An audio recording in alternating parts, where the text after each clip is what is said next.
was a smoker. He couldn't kick smoking. Right. Did he talk about it? I mean, We talked about it all the time. I'd say, "Oh, put that thing out, get that thing away from me." And I know that he tried very hard to quit smoking. Tried Nicorette and hypnosis and the patch. he sent me to see a hypnotist. Uh-huh. I stopped smoking. Mm-hmm. It worked for you. It worked for me. Bet that made him mad, didn't it? I mean, I know he was happy for you, but I bet, because I know how hard he tried to quit smoking. Jim Vance struggled with smoking all his life. As hard as he tried to, he just couldn't quit, and he tried for many years. Now, before his death, he confided to friends that he was battling stage 4 lung cancer, just 4 months after his diagnosis, and Jim Vance died. He passed away Saturday morning at his home. He was 75 years old. Herb Tillery, close friend of Jim Vance, also a fraternity brother, Kappa, fraternity brother of mine. He's a cancer survivor from secondhand smoke, and you counseled, you were with Jim, you talked a lot. But I want to start with you, secondhand smoke. You weren't a smoker. I was not a smoker. So what do we attribute it to? I attribute it to hanging around with friends. We had a bunch of close friends years ago who would get together in their garage and smoke. And I was sitting in the middle of that smoke, and that's the only thing that I can attribute it to. And that's good information, because there are a number of people out there who don't smoke, but you were surrounded by smoke for a number of years, and you had throat cancer. Yes. How you doing now?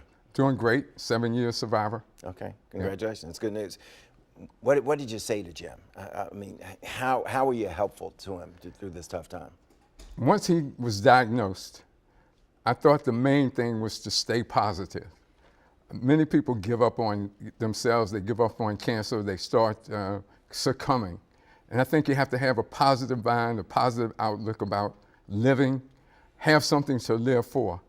It was a great time for me to find my purpose. Mm-hmm. Why am I here? Mm-hmm. And that helped me to come back. And so Jim and I often talked about his purpose and why he was here. Yeah. And he was here to help other people. I think you're absolutely right. I can't say that any more firmly, more succinctly. He loved being a Kappa man. Remember Kappa Alpha Psi? Absolutely. He just made 50 years as a Kappa. We had a banquet for him less than a year ago. And he was so proud to wear that white jacket. And we were proud to give it to him. To tell you how devoted his line brothers were, 7 of his line brothers across the country came to witness him going 50 years as a Kappa. And line brothers are those young men who pledged with him back in college. Back in the day, Cheney State University. State. Absolutely. Jim also very much devoted to something you're responsible for here. Tell us about the foundation. I am the executive director of the College Success Foundation. We've been around 10 years now. Jim was my first master of ceremonies. He was going to be our honorary chair this year in our 10th year. He's always been there for the kids.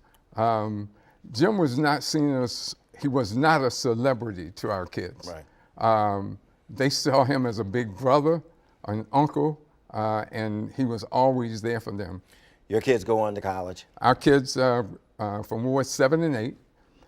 We start with them in the 7th grade, work with them all the way through college graduation. Mm-hmm. We have 443 kids now who have college degrees and are back in the DC area. Right. Bill Gates, what did he have to do with your foundation? Bill Gates gave us our first money. We received $116 million to start the foundation over 10 years ago. You can do a lot of good with $116 million. Yes. We were providing scholarships up to $50,000 a year. Okay.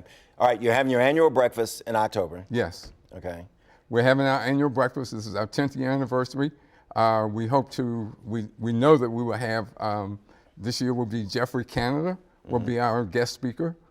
So we're looking for a big turnout. Yeah, and it's my honor to fill in for Jim. Yes, okay. I wanted to make the announcement that Bruce has agreed to fill in for Jim, and Bruce will now have that chair going forward. Thank you, it's my honor. Thanks, man. Been a tough couple of days. Jim Vance could sing, in case you didn't know it. Doo-wop was his favorite thing. 1950, 1960 stuff. He also liked jazz. We want to like